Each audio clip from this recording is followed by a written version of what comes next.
ఆంధ్రప్రదేశ్ రాష్ట్ర ముఖ్యమంత్రి శ్రీ నారా చంద్రబాబు నాయుడు గారి ఆదేశాల మేరకు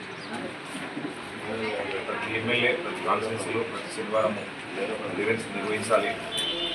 తద్వారా వచ్చేటువంటి ప్రజల సమస్యలన్నింటినీ కూడా పరిష్కరించే దిశగా మన ప్రభుత్వం అడుగులు వేయాలి. ట్రాన్స్పరెన్సీ గవర్నెన్స్ తీసుకురావాలి.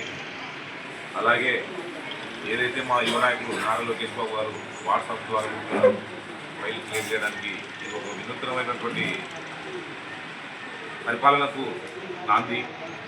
ఎందుకంటే ప్రజల సమస్యలు ఎప్పుడైనా సరే అధికారుల కారణం ఎక్కడనో మూడపెట్టుకోకుండా త్రూ ప్రజాప్రతినిధుల ద్వారా అయితే ఆ గ్రామానికి సంబంధించినటువంటి సమస్యలు కానివ్వండి, తాగునీటి సమస్యలు కానివ్వండి, అలాగే డ్రైనేజ్ సమస్యలు కానివ్వండి, అలాగే ల్యాండ్కి సంబంధించి మనం గతంలో వైఎస్ జగన్మోహన్ రెడ్డి చేసిన నిర్వాహకాల వల్ల రీసర్వేలతో కొన్ని గ్రామాల్లో ఉత్కలించిన విస్తరమాదిరి రెవెన్యూ రికార్డ్స్ మొత్తం అంతా కూడా అస్తవ్యస్తమైపోయినాయి. వాటన్నిటినీ సరిచేసే విధంగా ఈరోజు మా ప్రభుత్వం వచ్చిన తర్వాత తెలుగుదేశం, జనసేన, బీజేపీ ఎన్డీఏ ప్రభుత్వం అధికారంలోకి వచ్చిన తర్వాత వీటన్నిటిపైన ఒక సమగ్రమైనటువంటి సమాచారాన్ని తెప్పించుకొని ఎక్కడైతే తప్పులు జరిగినావో దాన్ని రెక్టిఫై చేసే కార్యక్రమానికి జరుగుతున్నాం.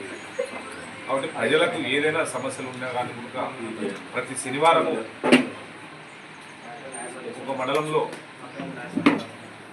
ప్రజావేదిక ద్వారా సమస్యలు పరిష్కరించే విధంగా ఈ కార్యక్రమాన్ని అంతా కూడా పూర్తి చేయాలని చెప్పేసి శ్రీకారం చుట్టాం.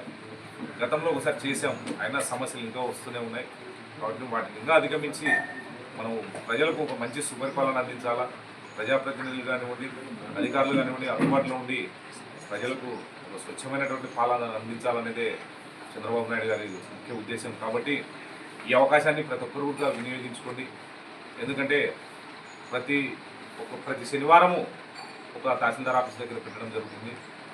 ఖచ్చితంగా అందరికీ చేరువయ్యి ప్రజలకు అందుబాటులో ఉంటూ ప్రజల సమస్యలు అధికారం వచ్చిన తర్వాత వాటన్నింటినీ పరిష్కరించే విధంగా ఊరికే కృషి చేస్తున్నామని చెప్పేసి తెలియజేస్తున్నాం. మీరు గమనించుకున్నట్లయితే ఇదే నందికొట్టు నియోజకవర్గానికి సంబంధించి గతంలో పేదవారు ఆపరేషన్లు చేయించుకున్నా కానీ ఏమి చేయించుకున్నా కానీ సీఎం సహాయ నిధి కింద ఏదో ఒకరికో ఉన్నత ఒక గొప్ప వాళ్ళకే తెలిసేవి. ఈరోజు మనం ఎన్డీఏ ప్రభుత్వం ఒక స్థానికుడిగా నాకు అవకాశం ఇచ్చిన తర్వాత ప్రజలందరికీ కూడా ఎవరికైతే ఆనాడు మేనిఫెస్టోలో ఇచ్చినటువంటి భాగంగా ఆపదలో ఉన్న ప్రతి ఒక్కరికి నేను ఇంటికి పెద్ద కొడుకుగా ఉంటానని చెప్పేసి నారా చంద్రబాబు నాయుడు గారు మాట ఇచ్చారు. ఆ మాట ఇచ్చిన ప్రకారమే మాకు తెలిసినటువంటి సమస్యలు మా దగ్గర సీఎంఆర్ఎఫ్ ద్వారా కూడా అందరికీ న్యాయం చేసి వాళ్ళని ఆదుకోవడం జరుగుతుందని చెప్పేసి తెలియజేస్తున్నాం. అంతేకాకుండా గత గవర్నమెంట్లో కూడా మొన్ననే కర్తూరులో ఎలక్ట్రిసిటీ విద్యుత్ ప్రమాదానికి గురించి చనిపోతే కూడా ఆ కుటుంబానికి కూడా దాదాపు 5 లక్షలు ఇచ్చి ఆదుకోవడం జరిగింది. కాబట్టి ప్రతి పేదవారికి అన్ని గ్రామాలు బడుగు బలహీన వర్గాల వారు కానివ్వండి అన్ని కాలనీలో అభివృద్ధి చేసే కార్యక్రమాలను శ్రీకారం చుట్టాం. గతంలో మీరు చూసినట్లయితే చంద్రన్న బాటతోని సీసీ రోడ్లు వేసాం. ఇప్పుడు కూడా ఎక్కడైతే ఎస్సీ కాలనీలో కానివ్వండి, బీసీ కాలనీలో కానివ్వండి సమస్యలు ఉంటే ఫస్ట్ అక్కడనే ప్రాధాన్యత ఇస్తూ ఆ పనులన్నీ కంప్లీట్ అయ్యే కార్యక్రమాలను కూడా శ్రీకారం చుట్టామని చెప్పి తెలియజేశాం.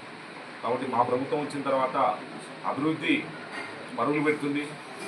అలాగే ఇండస్ట్రీలు వస్తున్నాయి, రాష్ట్ర ఆదాయం పెరుగుతుంది. అప్పుల ఊబిలోంచి ఇప్పుడే చంద్రబాబు నాయుడు గారి సారథ్యంలో ఉపశమనం కలుగుతుంది. ఎందుకంటే జగన్మోహన్ రెడ్డి తీసుకున్నటువంటి నిర్వాహకాల వల్ల కేవలం బటన్ నొక్కడం వల్ల ఆయన చేసింది ఏం లేదు. ఆయన బటన్ నొక్కి లాస్ట్కు ఫ్యాన్లు నొక్కని కూడా చేతగానటువంటి పరిస్థితిలో ఉన్నాడు. కాబట్టి ఆయన ఏం మాట్లాడుతున్నాడో ఆయనకి తెలియనటువంటి అయోమయ స్థితిలో ఉన్నాడు.